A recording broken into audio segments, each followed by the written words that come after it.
Good morning, everybody. How we doing? Welcome to Security Squawk Podcast. My name is Brian Horning. I'm here with my co-hosts Reginald Andre and Randy Bryan. How are you, gentlemen? Happy holidays. Happy holidays. I'm doing great, man. Hey, we had a 80-degree Christmas this year in Texas. I'd have that over like a 40-degree and rain like I had. It was amazing. It's nice. Andre, I couldn't hear you that well. Is your mic up? Yep. Can you hear me? Okay. Yeah, you're good. Yep. All right. Yeah, our holidays was really well. We had an outdoor, about 80 degrees as well, right in the backyard. So it was really fun. Nice. So welcome to the Security Squawk Podcast. It's where we talk about cybersecurity, all things going on out there. We're going to educate you a little bit today on the show. Talk about some, real quick, get into some ransomware attacks that are currently underway that really aren't getting a lot of press. So we kind of want to bring that to everybody's attention. And then we're going to go through the biggest cyber attacks that happened over 2021. I guess we'll kind of go through an article that we found on CRN that kind of rates them, and we'll talk about whether we agree with that or not. And then we'll give you some advice on what you can be doing going into 2022. So first one I'm going to pull up, gentlemen, is the one that we identified. I guess it's the most recent and probably, a very popular photo sharing application for a lot of people. And that's Shutterfly. Shutterfly has unfortunately fallen victim to the Conti ransomware gang in a ransomware attack. And I have that up on the screen here with our friends over at Bleeping Computer, who are phenomenal and all over pretty much every story that comes out around this kind of stuff. What do we know? Andre, what happened over at Shutterfly? Yep. So Shutterfly, which is the photo giant, they do, in addition to Shutterfly, they have a lot of other sub companies, and they sell their services not only to consumers, but to enterprise and education. And it's being reported that they have over 4,000 computers and about 120 servers that are currently right now have ransomware on them, where essentially those computers cannot be used. That's exactly right. And I did read in the article of that, like Shutterfly.com and a couple other properties that it owns under the Shutterfly brand hasn't really been affected. So users of Shutterfly might be like, hey, I'm on Shutterfly right now and I can upload my stuff. I'm fine. There's other companies that they own. I know LifeTouch is one of them, and I know that they're manufacturing. I'm assuming that has to do with like the printing. When you get pictures and you upload them to Shutterfly, I think you can buy like mugs and put your picture on those products and things like that. And it sounds like that maybe those services might have been impacted. Randy, what else do you know about this attack? I know they're in negotiations right now to possibly pay the ransom, which is in the millions. I'm concerned, like, what about personal information of the customers? Are they going to just throw photos on the internet? It's known at this point, at least it's been publicly released at this point, that the data, they've been in there for several days, if not weeks. And Conti actually has a dark web publicly shaming site where they are basically releasing information about all the stuff that they have on Shutterfly. And they're claiming they have some usernames and passwords from certain Shutterfly property accounts. So be interesting to see where this goes and where this ends up. So anything else you gentlemen want to add to this? They also mentioned how they have screenshots of legal agreements, bank and merchant account information, login credentials for corporate services, login information, spreadsheets and so forth, and in customer information. So it's interesting when you look at how certain companies react. In this case, the report is that they are in negotiations of paying versus other companies similar size where they're saying flat out, we're not going to pay you anything. So it's just interesting because it may be related to the information that they have and the setup they have to restore all of that data. So in this case, since they're negotiating, that tells me that the information that they have is very important to them. They don't want it to go out, and possibly to restore 4,000 computers may just be cheaper just to pay that ransomware. Yeah, I'm with you. I agree with that. Randy, anything you want to add before we move on to the next ransomware attack victim? I do. So this this group we've mentioned several times in the past months. By the way, sorry to interrupt, but up on the screen, if you're watching live, we have the actual. This is the publicly accessible dark web publicly shaming site. And this, obviously shows Shutterfly Inc. And the data will be published, and they have a little countdown up there saying basically we're going to publish this in 5 days, and there's a little countdown, and they send this to everybody to get them all hyped up and scared to get them to pay the ransom. So go ahead, Randy. Yeah, I was just going to say we've mentioned several times over the past several months about ransomware as a service, and so that's what this group does, the Conti ransomware group. This is ransomware as a service where they have affiliates do their work. They have a core team that develops the processes and and all the malware, this and that. And then the affiliates are out there getting into networks and things like that. So probably that's what's going on here. It's crazy because one of the things that I just kind of realized is ransomware as a service also raises the notoriety of the actual ransomware group, because anytime this happens, it's going to automatically say Conti, even though, they're not out there in the trenches, most likely with this one. Most likely it's their affiliates that are actually doing the work, but they're getting all the glory for it. 100%. Yep. Good point. So let's jump into the next one. And I think this one's a little bit more interesting because Shutterfly's hit the news a little bit, but not a lot of people know about or are talking about this one. And I know when I brought this to your gentleman's attention, at least Randy, you were like, hey, man, this is 2 weeks old. Well, it's like we didn't talk about this at all on this show yet. And really, from my research, I could only find one article that actually talked about this on the internet. Like, this didn't make CNN, this didn't make anywhere else. And so to date, there's this article was actually written the other day, but there's another article that was written. I forget what magazine it was, but that was written like right when the ransomware attack happened, and this one was written just the other day. December 27th is actually the date on this. But the ransomware attack actually happened on December 12th. So the first thing I want to ask you guys is, why are we hearing about this? They are down. They took their systems offline. Not saying what types of systems, but I don't see how this is not on par with Colonial Pipeline. And we saw how much press and how much coverage the Colonial Pipeline received. Why is this really flying under the radar for most mainstream media? Is it because of the holidays? Is it because people are just kind of done with ransomware attacks for 2021? Like, help me understand this. I have a couple theories. Go ahead, brother. Well, it could be that, and they're not conspiracy theories, I don't think, but just kidding. But maybe the one company that reported it just doesn't have enough followers or whatever for the article to ever really gain traction.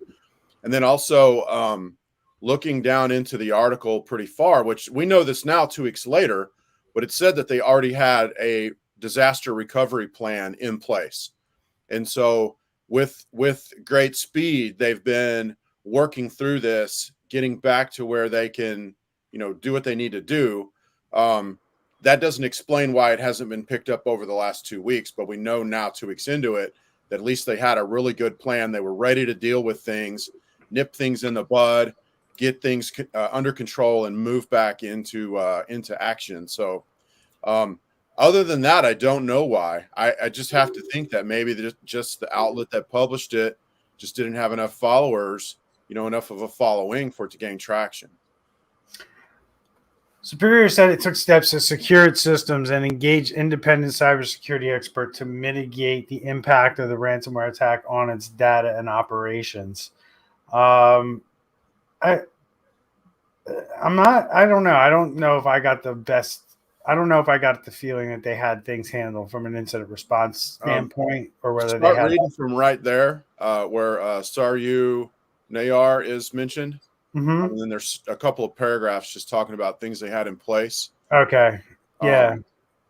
Potentially, so they're good. That's an outsider, so may or may not be true. Yeah. So that's good. That's good. It looks like at least Superior seems to be well prepared to deal with the issue, having shut down servers early on and currently attempting to bring them back up gradually.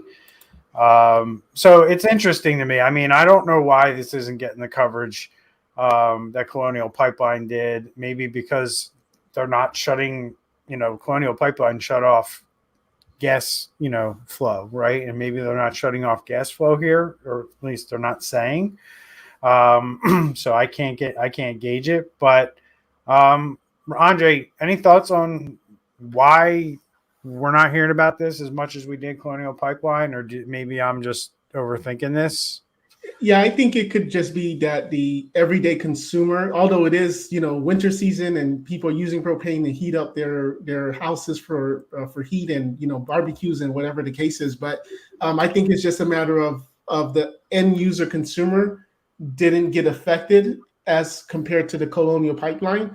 And that media buzz just didn't. And obviously, we're dealing with the COVID situation, so perhaps the media is just still focused on that and not talking about this right now. Maybe on a slow news day that could have been. It's a good point. No, it's a good point. You're right. But here we are. It's happening. Critical infrastructure attacked again. Not saying who the group is, probably because, I think I'm up Randy's alley there. They don't want to say it's Russians, because now it's like, oh, Russians are attacking critical infrastructure again, and president's not doing anything about it, or the administration's not doing anything about it. I think there's that element as part of this. Let's not kid ourselves. So let's get into our main topic for today, gentlemen, which is the 10 biggest cyber and ransomware attacks of 2021. Now, as I was looking at this article, the really cool thing is in the beginning, they listed they had articles back to when they did this last year and when they did it in 2019. And real quickly, before we dive into each attack, I want to quickly point out the data that they showed in 2020.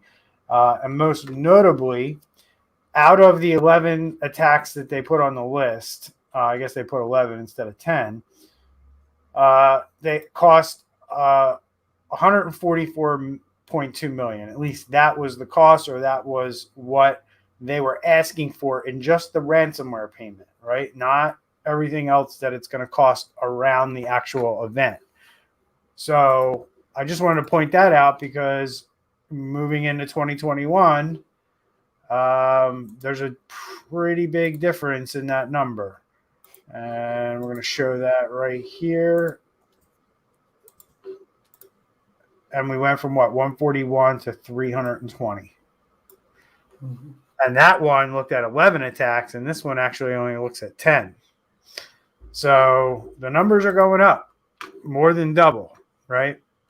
So for the ransom, are you guys surprised about that, to see that in 2021 of the big attacks, these numbers have now doubled? Same number of attacks, and now you go from 140 some million over 11 attacks really to 320 over 10. And this is just the ransomware demand. Again, these companies have costs associated with dealing with the attack and all that stuff. This is just what the cyber criminals are asking for. Not surprised at all. And the day becomes 500 million and then 1 billion. That'd be crazy. Yeah, it's not surprising at all, really. It's almost triple. I mean, it's just 100 million short of tripling. And, we're seeing that all the way down to the smallest of businesses, the smallest of attacks, all the way up. It's just going to keep increasing. Yep. I mean, to a certain point, I guess, once it reaches 100% market saturation, then they'll have to find something else. But I don't think we're there yet. So just a couple highlights from before we dive into each attack and then kind of give our opinion on whether we agree if they rated these correctly. Before the biggest ransomware attacks were carried out by REvil, which are now gone, just to point that out. 2 were executed by DarkSide, while Conti, Doppelpaymer, Lockbit, and Phoenix were responsible for 1 massive attack each. But I got to tell you, Conti is responsible for a lot of ransomware attacks, like little ones that nobody hears about. 3 of the victims are based in the United States, 2 are in Ireland, 2 are in Taiwan, and 1 in Brazil, Germany, and South Korea, respectively. The other interesting data that I wanted to point out here is 4 of the largest ransomware victims are in the technology space, while the remaining span verticals from financial services, healthcare, and automobile manufacturing to food production, oil and gas, and chemicals. So they like to hit technology companies, but you also see other spaces. And it's interesting to me that healthcare is on here. I believe, if I remember the list, there's only 1 healthcare entity on the list, but there was a lot of hospitals and a lot of healthcare organizations hit with ransomware in 2021. So before we jump in the list, anything stand out to you guys in these stats that they laid out in the list? Don't everyone talk? I mean, not really. I mean, I think they're not necessarily targeting specific industries. And I also don't think that they're saying, oh, that's critical infrastructure, let's ignore that. I think they're targeting everything that they can get their hands on. And it just so happens these industries are the ones that made the list. I don't know that it was necessarily concerted efforts. It may be like in the technology where if they get, if they bring down a Kaseya, they have potentially access to tens of thousands of other businesses, but other than that, I just think they're just trying to get everywhere they can. I'm with you. So first one up the bat here, we have Colonial Pipeline. It's tied for 9th, technically 10th. They paid a ransom of $4.4 million. And it was obviously in May, and it shut down the 5,500 mile natural gas pipeline for 5 days. And that might be why, we were just talking about the natural gas line company that got hit. And that might be why, because it doesn't sound like they had to shut anything down, and at least they're not reporting that they had to. I would imagine it would be a bigger deal if they had to. So do you guys agree with that Colonial Pipeline is number 10, or maybe we should wait until we reveal some of the others? But do you think Colonial Pipeline it was number 10? I think it was even bigger, because even the response, this is when we saw the response from the U.S. publicly, the response from the U.S. government, where isn't this the one where they actually went back and was able to get some of the money that they paid? Yep. Part of that was they were able to recover some of it. Mm-hmm. And they were able to track some of the payments, but I think this was a little bit more just because of the timing of it. This was like the beginning of the big ransomware attacks that got hit. So even though they only paid $4.4 million, I think the impact psychologically through the press, through the media, and everything, I think, quite frankly, in terms of impact, this was probably top 3 in my opinion, in terms of ransomware being put in the map for most Americans. And that's, I believe that this should be ranked higher simply because of that. So, Randy, any thoughts? Well, maybe they're ranking it on just actual ransom that was paid. Yeah, I don't care how they're ranking. I'm just, yeah. Then I would say also this attack, a big part of this attack was credentials of employees that had left. Very important when you have an employee leave that you do a full offboarding and get rid of passwords, access to accounts, and things like that, or else somebody could get into your network and use those. Maybe they've been leaked, use those to gain access, which is pretty much what they did with Colonial. So when we got the other tied for ninth, or the one in ninth, I guess, right? Brentag. Chemical distributor Brentag in May paid $4.4 million to Bitcoin, to the DarkSide ransomware gang to receive the decryptor for encrypted files. And it targeted their North American division with hackers encrypting devices on the network and stealing unencrypted files. So personally, I'm not as familiar with this one. What do you guys know about this one? They claim those stolen 150 gigs of data, and then they ended up, asking for 7.5 million. They ended up getting 4, and they claim it's stolen credentials. Sounds a lot like Colonial Pipeline. What are you guys' thoughts on this one? Yeah, for this one, I actually never heard of this one either, but it makes sense about the stolen credentials and why, going back to why it's so important that you get password managers, you don't reuse your passwords, etc. Yeah. And I think probably why we didn't hear about it is it's, even though it was our North American operations, I mean, obviously it was out there. I just think Colonial Pipeline took so much of the noise around that time that, stuff like this wasn't as big of a deal because, when Americans lose their gas, apparently that's a huge, huge, huge problem. So, Randy, any thoughts on Brentag? No, once again, this one kind of went under the radar. There's a little bit here about them purchasing stolen credentials. Right. So I'd love to know a little bit more about that.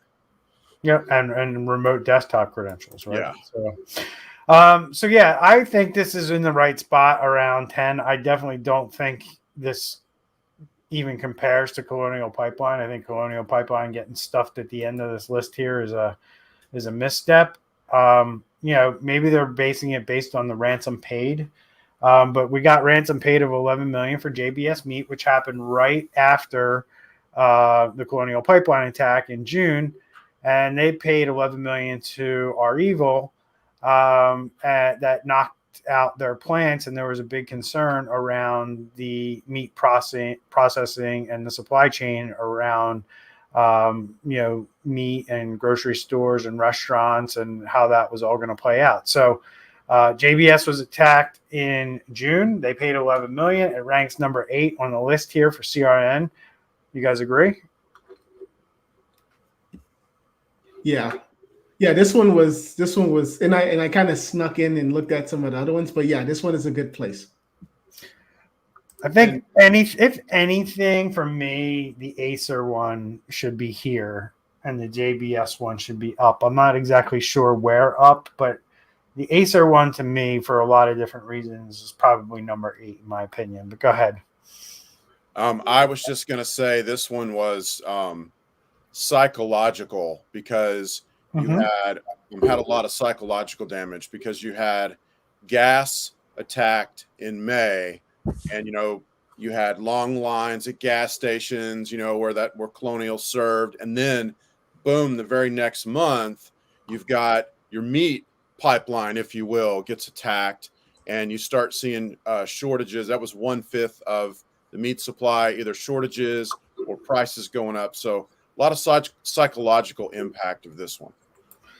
I agree. So now we got kind of jumping up tied for 6th here, $20 million ransom. So that must be kind of the barometer here is the ransom just keeps going up as we move up the list. But again, we don't know if Kia paid it because I've covered this one extensively on my own YouTube channel. We don't know if Kia paid the ransom, but there was a $20 million ransom requested. So there's a difference between when you see ransom paid and ransom requested, right? It said Kia Motors that it would be released, that the exfiltrated data that they stole would be released if the company didn't negotiate. So that leads people to believe that there was a negotiation and then some kind of payment. That's why it's kind of laid out like it is. So I like where this is placed at number 6. I think they evaluated this one well, and I think it for the size of the company and the number of consumers that could potentially be impacted. I think it garnered the proper media attention, and I do believe it's a good place to be like 5 or 6 on the list. So, what do you guys think? I mean, for the amount of information that Kia has on intellectual property for their systems, I mean, it's kind of like this would have been a huge thing if these hackers started to sell this information to their competitors or whoever. So I think it was very important for them to deal with this, and I think it's at a good spot. Yeah, I agree. I'm a little confused by that last paragraph that said that Kia told Bleeping Computer that they had seen no evidence they'd suffered a ransomware attack. And they similarly said they have no evidence of a ransomware attack. Oh yeah, like they aren't even, they've never admitted that they actually had this, but there's been enough evidence out there that it happened. Oh, and these are probably the subsidiaries of the worldwide. Maybe I'm not sure why they say what they say. Anyway, well, I mean, when I did a video on this on my YouTube channel, I had key employees posting on my YouTube channel saying that like their systems were down for weeks. They weren't able to. Oh wow! Especially on the service side of the business, seemed to, you know, the mechanics and all that who repair the cars. It seemed to impact them more than selling the cars. So, yeah. So it was like, you see a nationwide IT outage that affected their mobile UVO link apps, phone services, payment systems, owner portal, internal sites used by dealerships. And then Hyundai told, them the same thing. So that's a good one. So moving on, Ireland's health service tied for number 6. Wow. When you're talking about people's lives and the things that could have happened here, and this was again Conti, who is currently the group who is assaulting Shutterfly and probably dozens of other companies that we're just not hearing about. But this was a big one. I would go like maybe top 3, 4. This definitely has to be in the top 5 for me. 20 million requested again. And this was a big deal over in Ireland. They got hit with ransomware. It disrupted their healthcare system for weeks. And this happened in May as well. So what do you guys think about this one? I'm not a big fan of paying the ransom, but they swore over and over they weren't going to pay the ransom. But the bottom line is 700 gigabytes of unencrypted files were stolen. So that means like if you are, you're in the registry or whatever with Ireland's health service and your patient information gets leaked, you're going to see things like attacks on your credit. You might see phishing emails that are directed to you specifically. Like all kinds of stuff could come out of this for each and every person whose information is leaked. I mean, the possibilities are endless. Like I said, I'm not a fan of paying the ransom, but I wonder if they should have just paid the dang ransom since all that unencrypted data was leaked. Correct. Yeah, I just think this needs to be higher up on the list just because of the impact. So, Andre, what do you think? Nope, same as what Randy said. I mean, it's interesting when it's someone's life, they don't pay it, but when it's intellectual property or something like that, that's the business's bottom line. They're going to shell it out, no problem. So you see where their priorities are. Yep. All right, cool. So who's up next? CNA Insurance, number 5. Wow. So they paid $40 million. I've covered this a ton on my channel. This is, for a insurance giant that is this large, number 1, and actually offers cyber insurance. These are things that just can't happen, and they did. So I think it's right around top 5. It was a big deal. I don't think it got as much play and coverage and didn't impact, but like people have to understand, like stuff like this happening, this data and this information and these types of companies getting attacked, it's far more impactful in my mind than not being able to have gas for a few days. So what are your guys' thoughts on this? Oh, wow. I love the statement that's in the middle paragraph where it says CNA told the SEC that its own insurance policies may not cover potential damages. Yeah. So the insurance company was underinsured. Yep. So was the data ever leaked? I don't remember. I mean, they paid the hackers, so they paid them, so I don't think so.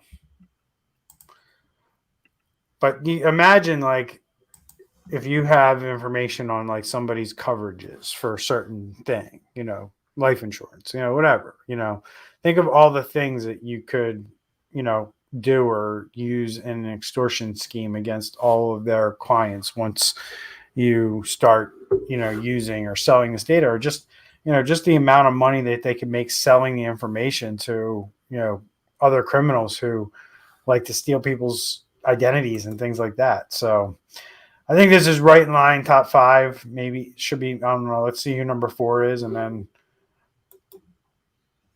Quanta. So they're tied for 2. This was a big deal. They 50 million. And this was I definitely think that Ireland Health and CNA should be in front of this one. It was a big deal and they went after them, but they only requested 50 million. I don't think they got paid 50 million.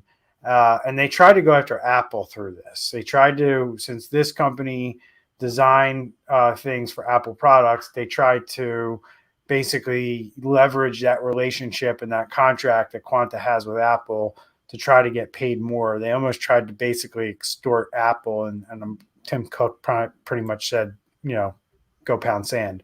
So what do you guys think about this one? In the right spot or not so much? I mean, I think it made the spot for the amount of the ransom requested, but as far as impact, I mean, I'd put it farther down the list. I wouldn't put it up here tied for number 2. That's for sure. Yeah.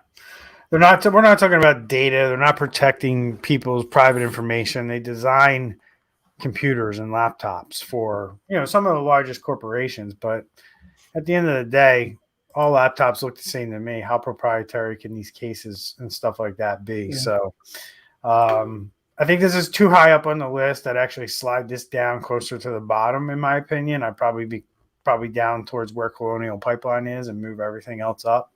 Because I know we're going to come up to another company next that I probably think is way too high. But again, it's these requested ransoms that really throw this list off, in my opinion, because you can request $100 million from a company that does $1 million a year in revenue. It doesn't mean you're going to get it, right? So, any additional thoughts on this, guys? Good to go? Yeah. All right. So Acer tied for second, 50 million again. And that has to be that ransom requested. Now, these guys have been attacked more than once. And that's kind of just my thing. But I just think this is too high. Again, Acer's a computer manufacturer. It's not like they're a cloud company or they're hosting information. They were able to get a lot of Acer's financial spreadsheets, bank balances, and bank communications. So this was a big deal for Acer, and it's a big company. But in terms of like the data they were able to get, the data, it wasn't customer information, and quite frankly, they build a luxury item in a lot of ways. They don't build. It's not, healthcare. It's not, it's not critical infrastructure, in my opinion. So this needs to be towards the bottom of the list. I understand that the ransom requested was 50 million. They never got it. So as far as attacks go, down on the list, but it is a big one. And it was also a large ransom demand, but that's about it. So what do you guys think about this one with Acer? I mean, you pretty much covered it. I honestly would put the Quanta above Acer because diagrams could potentially be used to find some sort of hack or weakness or vulnerability. Who knows? But you know, this is just company information of Acer, which sucks. But you know, I would have probably put it down lower on the list. But I know that's probably up here for the 50 million. Mm-hmm. Yeah, and this happened right after the Exchange vulnerability was disclosed by Microsoft back in the spring of 2021. So there's a lot of speculation that this could have potentially have been as a result of that, but we don't really know. And then another one tied for second is Accenture. So one of the IT companies on the list. It's a big deal at the time, and Accenture is one of the largest IT providers in the world. And the other thing is that I know for a fact that Accenture is involved in a lot of ransomware remediations. And here you have a company that kind of does this for a living, and they found themselves in the midst of a ransomware attack in August of 2021. So, what do you guys think about this one? Is it in the right spot? Do you agree, disagree? Now again, same thing. They demanded, but they never paid it, right? They demanded 50 million, but I would imagine that they didn't disclose it. They published 2,000 files on the dark web, so my guess is that they didn't pay anything. Yeah, and then this last sentence says that Accenture said that we have completed a thorough forensic review of documents on the attached Accenture systems, and this claim is false. So it seems they were even denying it to a point as well. Mm-hmm. Yep. Yes, I don't. I mean, I guess because it is an IT company and this is what they do, so it's kind of egg in their face, and they're like, how can you be claiming you're protecting us, and here you don't have your stuff in order. Mm-hmm. And the fallout from this is going to happen. It happened in August of 2021. So, they're going to have some clients under contract. When those contracts come up for renewal, people are going to remember these types of things, and they might move on. And we're really not going to see the fallout from this probably until, the first or second quarter of 2022 in terms of, has there been attrition in customer retention, or, what's our customer retention been like, or have customers moved on as a result of this? I got to believe if you're a security company and you're providing cybersecurity consulting services. Now, Accenture does a lot more than just that. They do a lot of consulting for big companies. I just don't know how you continue with a company or at least look at other options when something like this happens. So, Randy, any thoughts before we move on to, I think number one's next? I mean, I will say that an attack on your company is a matter of when and not if. So even companies like this are going to get attacked. So, I don't know. This probably belongs at number two.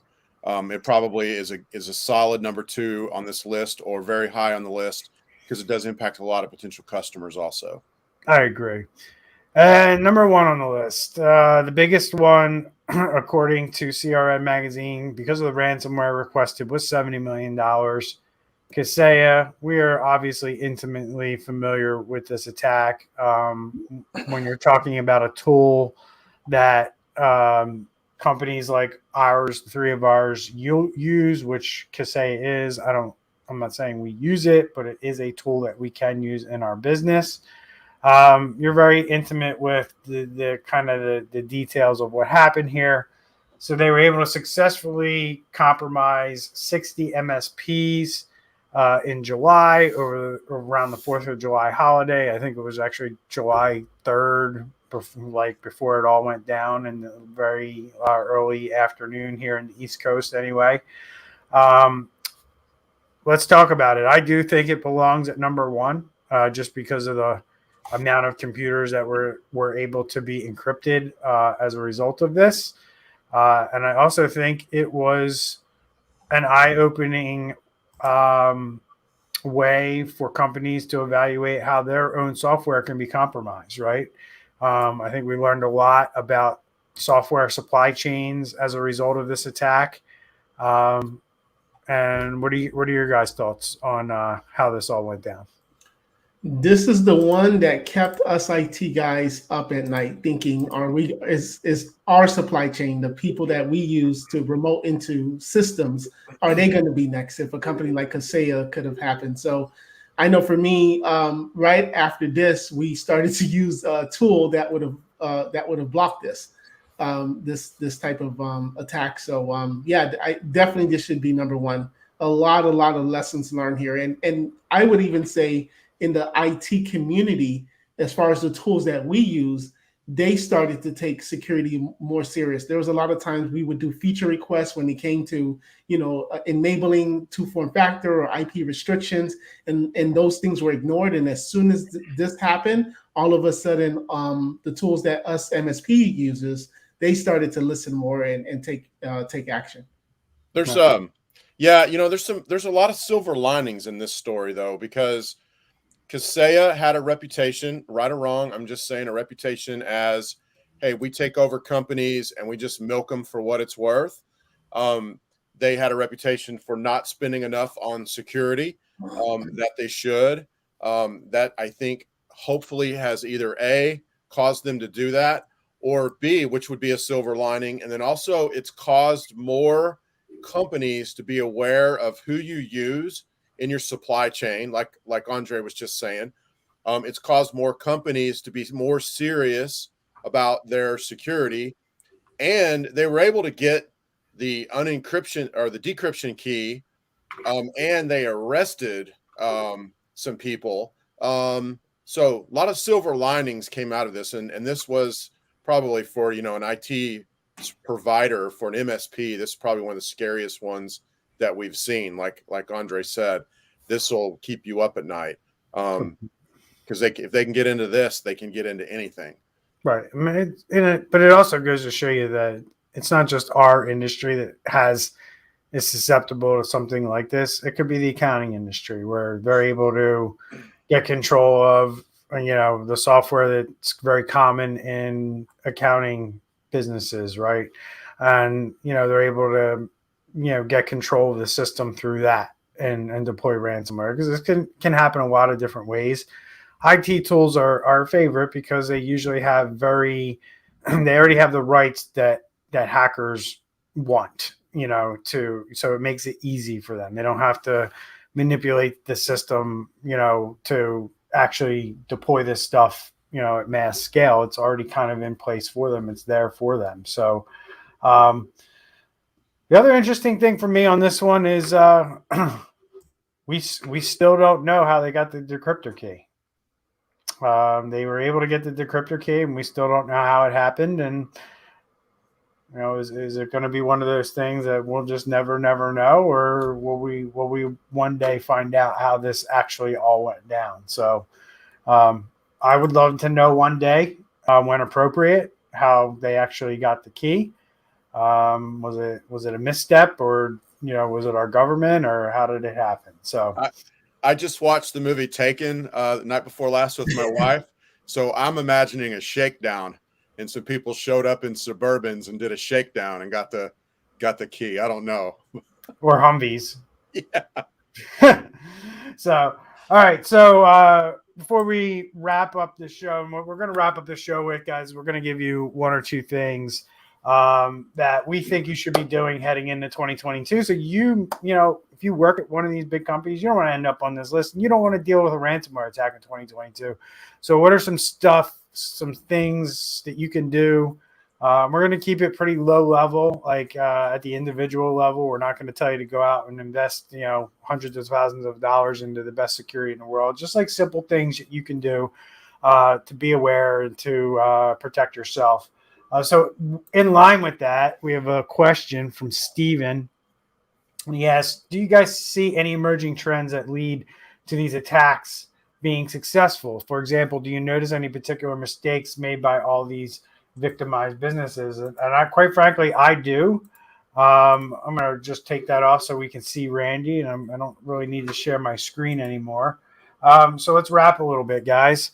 What are some mistakes that you guys see being made all the time? And I guess we can kind of, each share one mistake that we see being made all the time. Maybe we'll overlap. But Randy, why don't you start us off? What is one mistake and one thing somebody can do to not make that mistake anymore? Yeah, that's a great question, and that's kind of how we wanted to wrap up on this also. So, really good question. I came up with a list of 4. I'll just pick the first one off the list because it came up first. But if these 4 came up over the 10 or whatever that we just looked at, but I would say properly offboarding an employee. Employee leaves, shut down all their accounts. Make sure that everything is properly handled, and you don't have Joe's access to the server, after Joe's been gone for 3 months or whatever. You know what I mean? Like, all that stuff needs to be shut down. So offboarding is a big mistake. Yep. Not having the process for proper offboarding. And obviously, if you don't have a proper offboarding process in your HR team, meaning, you just fire somebody and they walk out the door and there's no paperwork or anything like that you're actually filling out, then you probably don't have a good offboarding process for IT either. So you should have it on both sides, the HR side and the IT side. But if you already have it for HR, then you just need to add the language in there for the IT. Make sure the IT gets notified and proper notification happens to the people who have the authority to disable accounts, change passwords, whatever you decide your policy is. A lot of times that involves Randy, forwarding email, when that person leaves to somebody, or taking a snapshot of the mailbox or something like that. So there's all these things that you need to consider in your offboarding process that you should have in your policy. So when things go down, you're not constantly remembering, oh yeah, I fired that guy a month ago and I think his account's still active.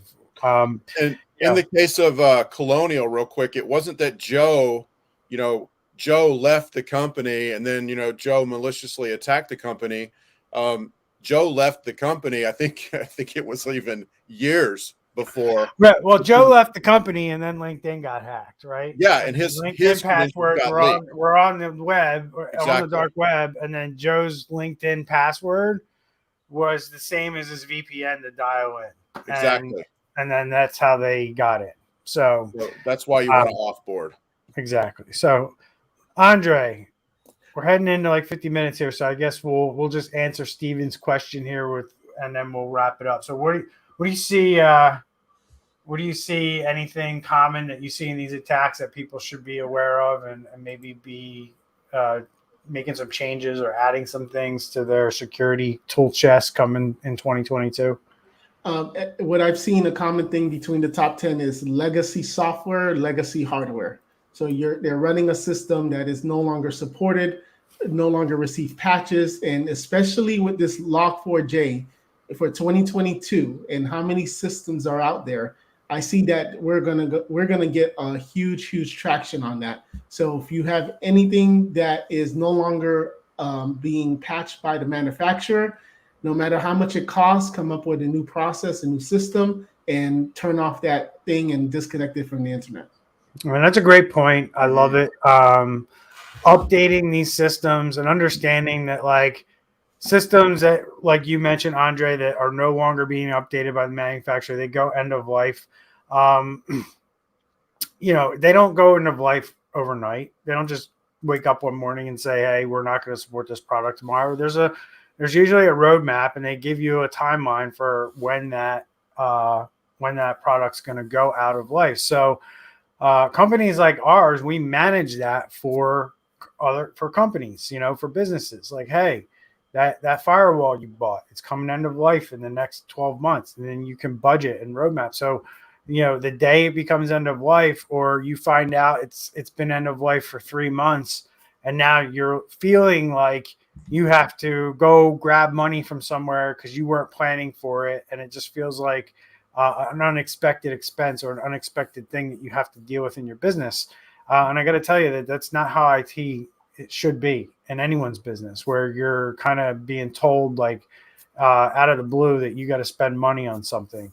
And that all goes back to kind of what Randy was talking about, is having a plan and having, defined processes around all this stuff in your business. It's critically important that you pay attention to these things in your business and don't treat them like, hey, I'll just fix it when it breaks type of attitude. Because the biggest thing that we're trying to point out to you is the cyber criminals are feasting on this stuff. When this stuff is in your network, when you are letting things go like this, you don't want to remember that you didn't disable somebody's account, or you don't want to remember that you have to update that device, because usually the cyber criminals are going to beat you to the fact that that device hasn't been updated or that account has been exposed or something like that. So, well, I love both your points.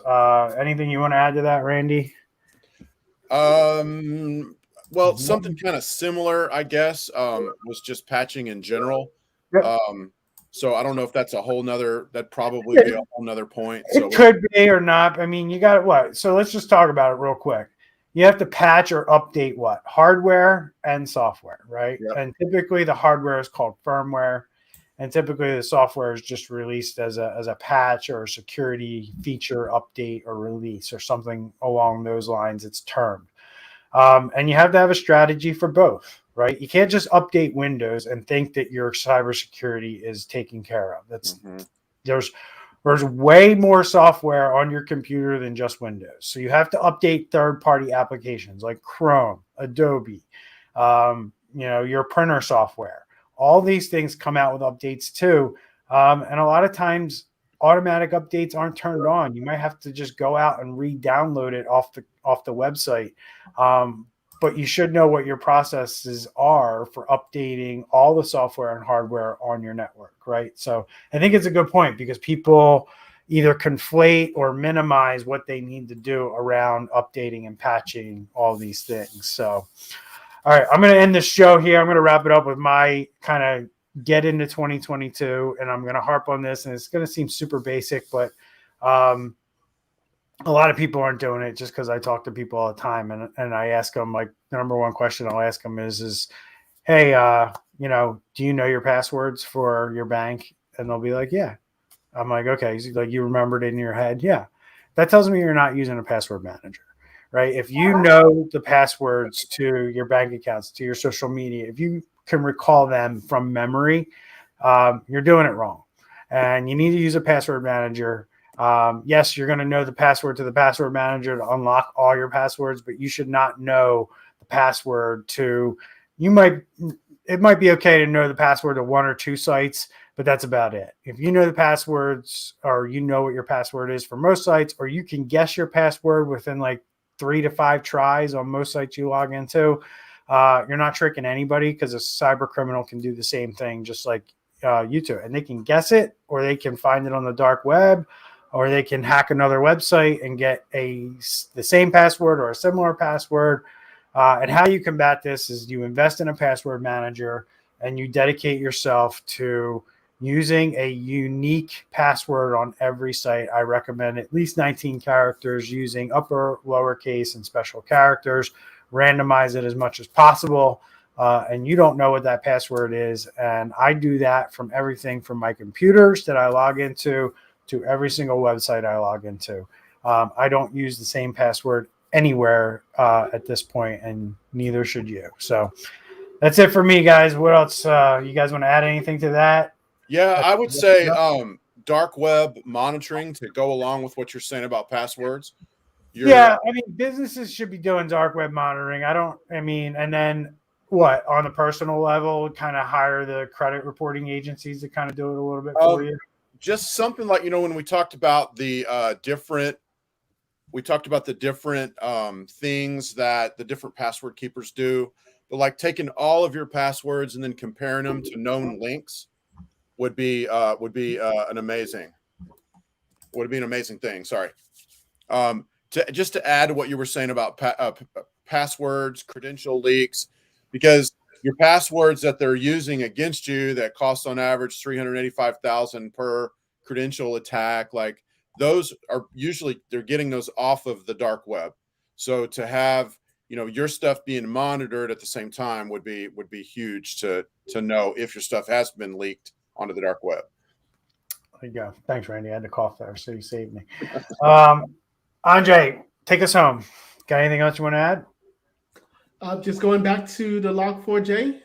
Everyone have a happy new year, and just please talk with your IT company and ask them what are they doing. If they haven't sent you an email or anything or mentioned it, reach out to them, because I see that is going to be top 2022 issue. And you make a great point there, and I don't want to gloss over that. So let's wrap up the show on that. You just said right there, if they're not talking to you about it, and if they're not saying anything, you can't assume that you're okay, right? Because this could be anywhere. This could be buried deep in some software that you bought 5 years ago, right?